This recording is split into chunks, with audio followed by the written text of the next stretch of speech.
The embrace of the United States government for Black Lives Matter is now being pushed secretly for the world to see.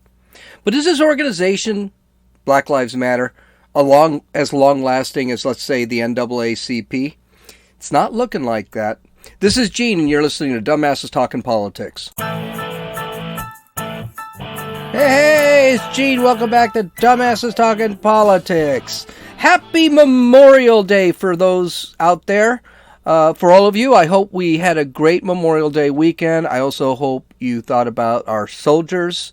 I told you last week, I thought it's important to remember that and remember that the things that we're doing today is because of what our those who have fought in wars and died have actually done in the past. So, happy Memorial Day. A couple of quick little news items, and then I got to get moving because this is going to be kind of a long one. Joe Biden today has just outlawed drilling in Alaska. So that's awesome. So Joe Biden, who just continues to keep effing the United States, continues to F the United States. I can't wait to hear what he's going to do with some announcements to improve small businesses. Of course, not for everybody, just for people of color. But we'll get to that tomorrow. But today, let's talk about some fun stuff that's happening with Black Lives Matter. So, in a secret memo sent to all of the U.S. embassies in the world, it has been stated that not only are they have to fly the American flag, but they're also allowed to fly the gay pride flag, and now they can fly the BLM flag if they find that it's appropriate. And this is in celebration of the 1-year anniversary, I guess, of George Floyd's death. So Jack Posobiec, I think that's how you pronounce it, first reported this secret thing. And what it said was, quote, May 25th marks 1 year since the brutal murder of George Floyd by police officers in Minneapolis, Minnesota. Last year, the horrific video of Mr. Floyd's final 9 minutes and 29 seconds went viral and spurred Black Lives Matter protests worldwide.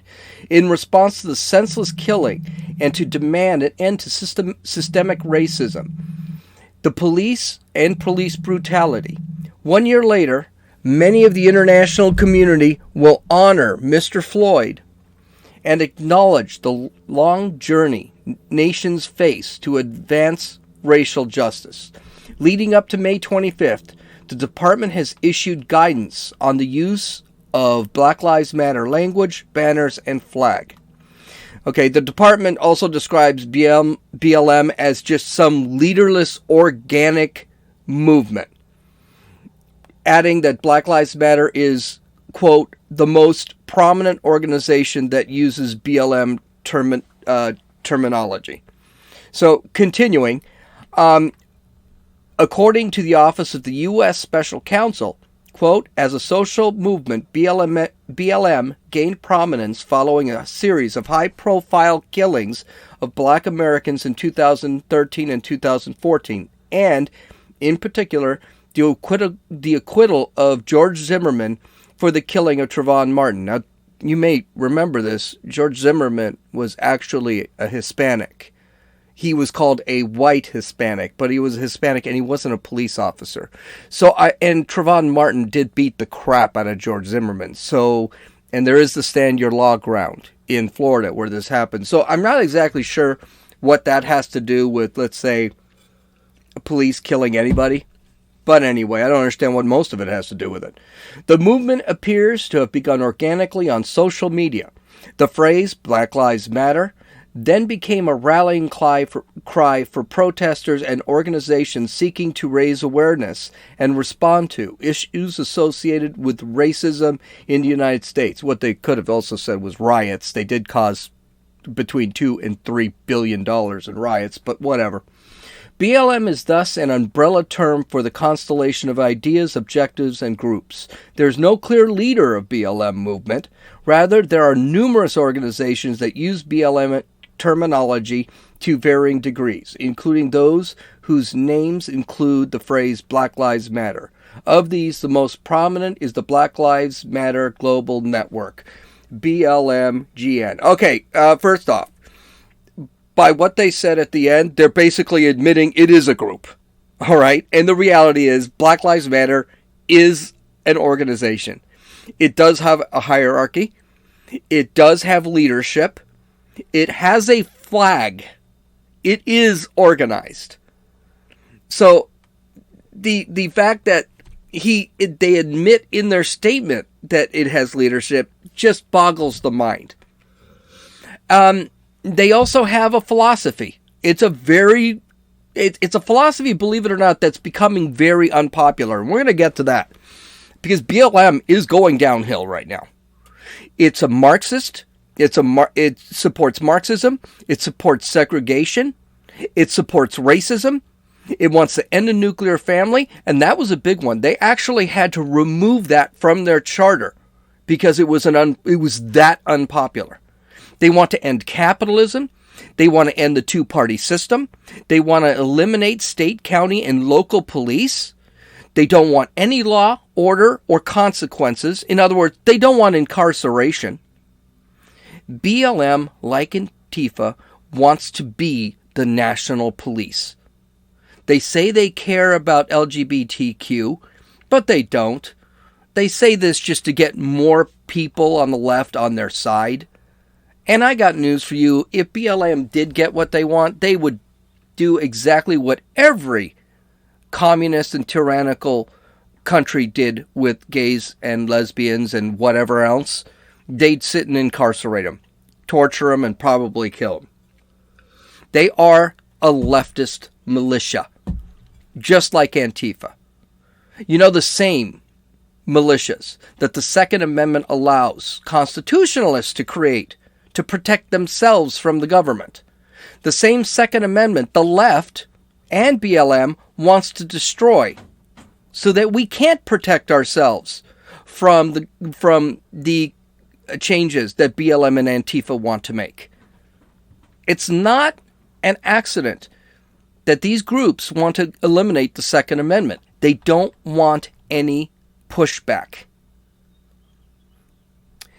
They also want the ability to go out and criminalize being conservative or being against Marxism.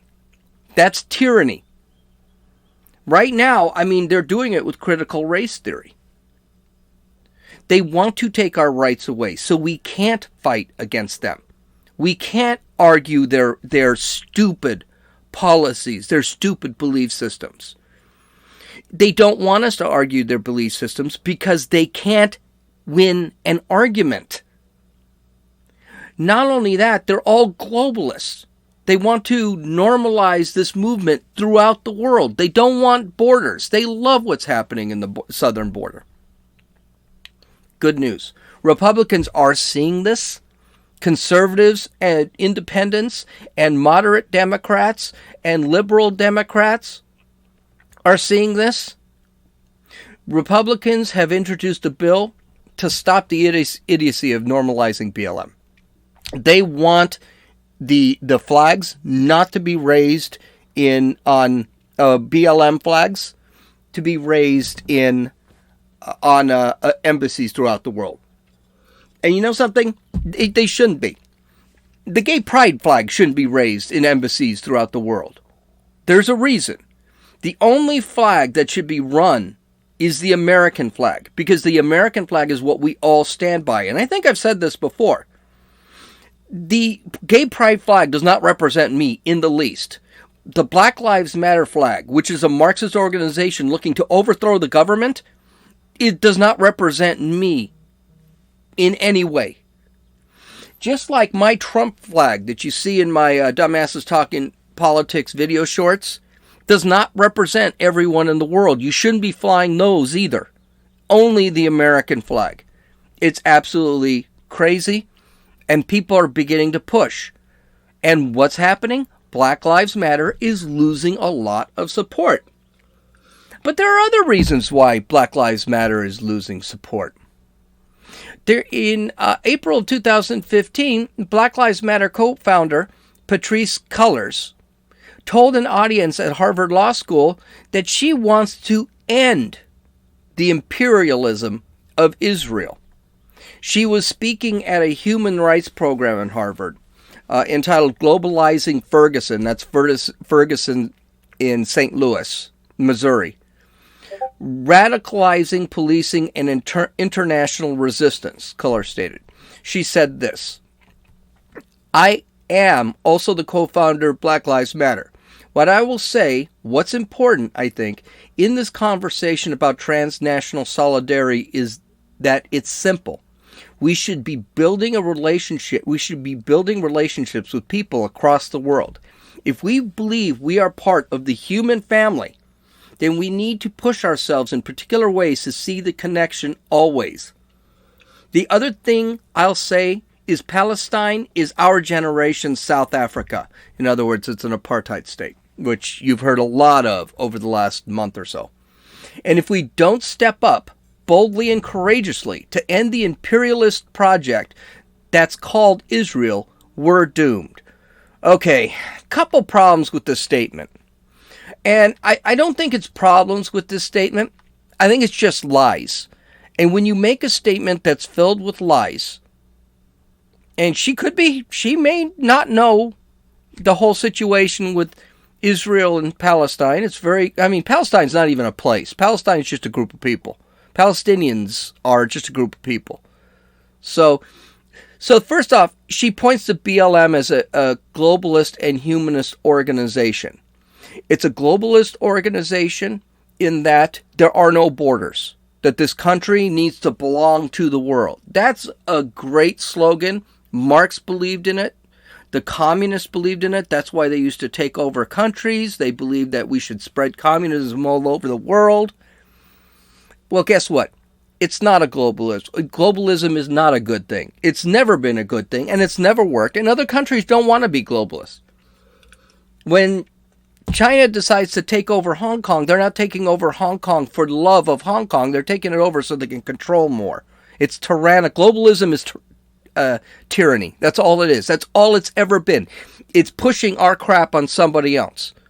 You notice the Black Lives Matter never bitches about China?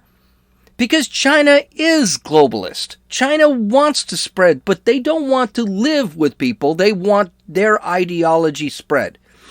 It's a humanist organization in that this group does not believe in any religion, because Marxism doesn't believe in religion. Don't forget, it's the opioid of the opioid of the masses. So they don't believe in religion, and also it's a humanist family, because again, even though it's not in their charter anymore, they still believe in the elimination of the nuclear family. Israel also gave up the West Bank and the Gaza Strip to the Palestinian Authority. They actually took Jews out of the Gaza Strip. There are no Jews in the Gaza Strip or the West Bank. They pulled Jews out of the West Bank so that the Palestinians could have their little territories. If the Israelis are imperialists, they're really bad at it. Imperialists would usually mean they go in there and they take things over. And that goes beyond, there's really no such thing as Palestine. I'm going to keep saying that because everyone keeps saying, if you looked at Rashida Tlaib's map that she marked and said, this is Palestine, she erases it. It's her little sticker for that is erasing Israel. They don't want Israel. This is why there can never be a peace between Israel and the Palestinian Authority, or Fatah, or the Islamic Jihad, or Hamas, or Hezbollah. The goals of those groups are to destroy Israel, to take Israel completely over. So none of this stuff is about peace with these folks. Now, as far as the apartheid state goes, I just mentioned, there are no Jews in the Gaza Strip. As a matter of fact, if you're a Jew and if you're anything but a Muslim and you walk through the Gaza Strip, you'll be killed. And Israel openly tells you this. There are no Jews in the West Bank. If you're a Jew and you go through the West Bank, you will be killed. Meanwhile, 20% of the population in Israel is Arab. They have businesses, they have representation in the government, they have representation on the Supreme Court in Israel. Israel is really bad at being an apartheid state. Because you'll remember, maybe you do or maybe you don't, but the apartheid in South Africa was whites controlled everything and the black population was being held down. They had absolutely no representation in government, the South African blacks. Kellers also went to Palestine with a group called the Dream Defenders. The Dream Defenders is a BLM subsidiary group, which is completely anti-Semitic. And they believe in the BDS movement, which means boycott, divest, and sanction of Israel. I mean, it's an extremely anti-Semitic group. When she got back from Israel, she said, quote, I think that I learned about Palestine for a long time. There is no Palestine. I'd known about and I think that I learned about Palestine for a long time. I'd known about it, been waiting to travel, and I was really, really grateful when the Dream Defenders asked me to come on their delegation. But nothing would have prepared me for the level of militarization and the level of violence that we would witness those 10 days inside Palestine. There is no Palestine, and she was in Israel. Anti-Semitic. And she also doesn't have any realization that Hamas is in the Gaza Strip and West Bank. Hezbollah is in Lebanon. They basically surround Israel, and all the groups have said they want to eliminate the state. So right out the bat, she's showing her anti-Semitism, which isn't popular, by the way, by calling it Palestine. It's not Palestine. There's never been a Palestine. And the Palestinians did not exist when the Jews actually were in Israel. Everyone thinks that no. Islam religion was not even around when the Jews inhabited Israel. So it's just a lie. That's history. Nothing would have prepared me for the ways in which we witness people's terror.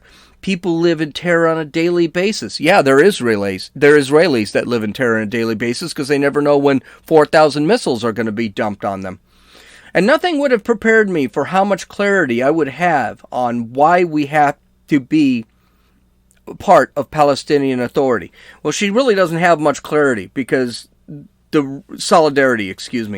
because the Palestine doesn't exist, and the Palestinians are the ones that are actually threatening the Jews. So anyway, this is a very unpopular stance for BLM.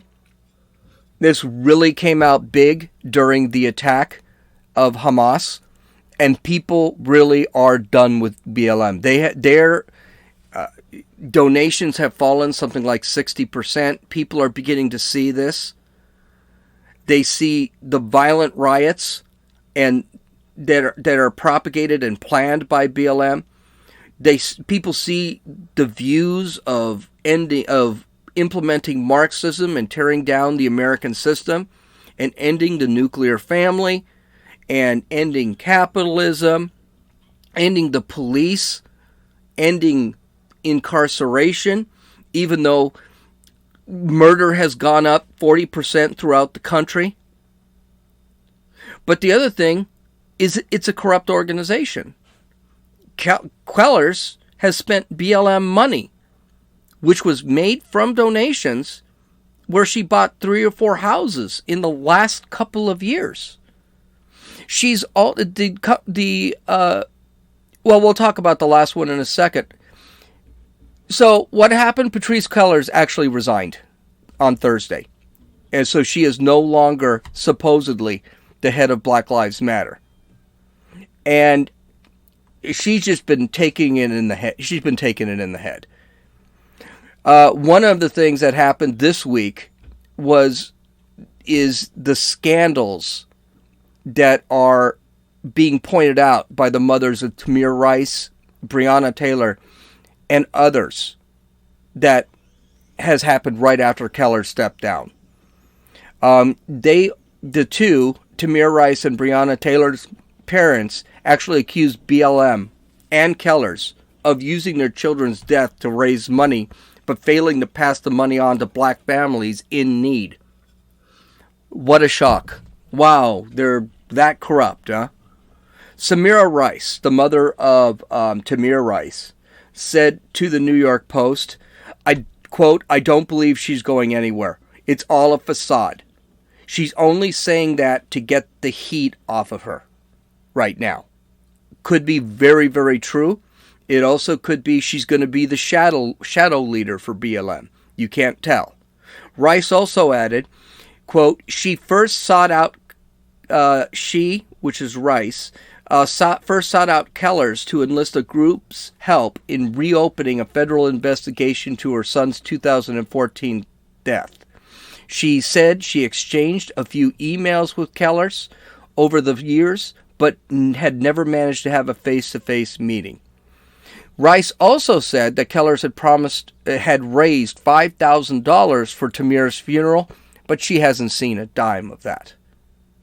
Lisa Simpson, who was shot in Los Angeles, California by a police officer, and I don't know that case, and that case died quickly, so it was probably a justified, I'm assuming it's a justified shooting if this wasn't brought up very much. Quote, now she doesn't have to show her accountability. She can just take the money and run. Both women got together and they made a joint statement. And I have a hard time believing this was actually a written statement with the language they used, but hey, whatever floats your boat. Quote, we never hired them to be representatives in the fight for justice to our dead loved ones murdered by the police. The, quote, activists, end quote, have events in our city and have not given us anything substantial for using our loved ones' images and names on their flyers. We don't want or need y'all parading in the streets, accumulating donations, platforms, movie deals, etc. off the death of our loved ones, while the families and communities are left clueless and broken, end quote. That came after Patrice Keller's decided to leave. My question to you is why there hasn't been an investigation yet. These folks are a registered nonprofit. And that's another thing. The government keeps telling you that these folks are just organically grown. It's like Antifa. Antifa is not organically grown. This is it has a hierarchy. It has sex. It's got a flag. They've got a uniform. Okay. They are a registered nonprofit. And it seems only the leadership is profiting. I'm not sure, but isn't that illegal? And what about black-on-black crime? They don't seem to complain about that. Chicago has black-on-black crime left and right, and you don't hear a bloody thing from Black Lives Matter. And the media keeps hiding for them. It's really disgusting. But it gets worse for them. They have internal problems. Richard Turner, he was the founder of Black Lives Matter in St. Paul, Minnesota. Released a video last week, right before Keller's resigned, and said he'd learned the ugly truth about Black Lives Matter. He belonged with the group for about a year and a half. And I'm going to play the entire video. It's a little longer. It's about 2 minutes. But I think it's important because this guy is an idealist. So let's listen to his 2-minute clip. I was born in Minneapolis in 1985. We called the North Side home at that time, 18th and Queen. When I was 2 years old, my father was shot and killed. My mother wasn't able to take care of me, so I was raised by my grandparents. They told me that if I was going to change my life for the better, education was the answer. So I worked hard in school. I got into Hamline University and earned a college degree, first in my family. Then I went on to earn a master's in education from St. Mary's University of Minnesota. I am living proof that no matter your start in life, quality education is a pathway to success. I want the same success for our children in our communities. That's why in 2015, I was a founder of Black Lives Matter in St. Paul. I believed the organization stood for exactly what the name implies. Black lives do matter. However, after a year on the inside, I learned they had little concern for rebuilding black families, and they cared even less about improving the quality of education for students in Minneapolis. That was made clear when they publicly denounced charter schools alongside the teachers' union. I was an insider in Black Lives Matter, and I learned the ugly truth. The moratorium on charter schools does not support rebuilding the black family, but it does create barriers to a better education for black children. I resigned from Black Lives Matter after a year and a half, but I didn't quit working to improve black lives and access to a great education. Today, I serve as the president and executive director of Minnesota Parent Union. We're dedicated to helping parents move their children from failing schools to successful schools. It's hard work, and we're up against forces that don't want us to succeed. But success is possible. Just look at me and the hundreds of children and families we've helped to pursue a great education, break the chains of poverty, and lead a life of success. You know, I may not be on the same political area that he's in, or believe in everything that he believes as far as politics and as far as how things work and everything. But here's the thing. I could follow this guy. I would actually listen to this guy, because he's really different than the belief system of Black Lives Matter. And he's got a couple of other things. He expressed the importance of family, and that's one of the reasons he left. Because Black Lives rejects the family. If it weren't for the family, this guy would be nothing. He speaks of the importance of education. Black Lives Matter only cares about education when they push their message, when their message is pushed. And that includes critical race theory and all this trans crap that they keep pushing. He believes in opportunities of our system because he had them. And he worked to pave, and he wants to work to pave the road for people to live like him, realize their opportunities, and be successful like him. This is a good thing. Whereas BLM, all they do is people don't have any opportunities, and therefore we must break the system. This guy is an idealist. He believes in action. He's a good man. Now, if I find out he's a Marxist, yeah, I'm probably not going to like him that much. But the reality, this is a guy the black community needs. Not those garbage human beings at Black Lives Matter, who are just out there to profit on the blood of black people. So, Black Lives Matter is getting killed, and even the media has caught it. The New York Times has found a reason why Black Lives Matter has lost all their popularity.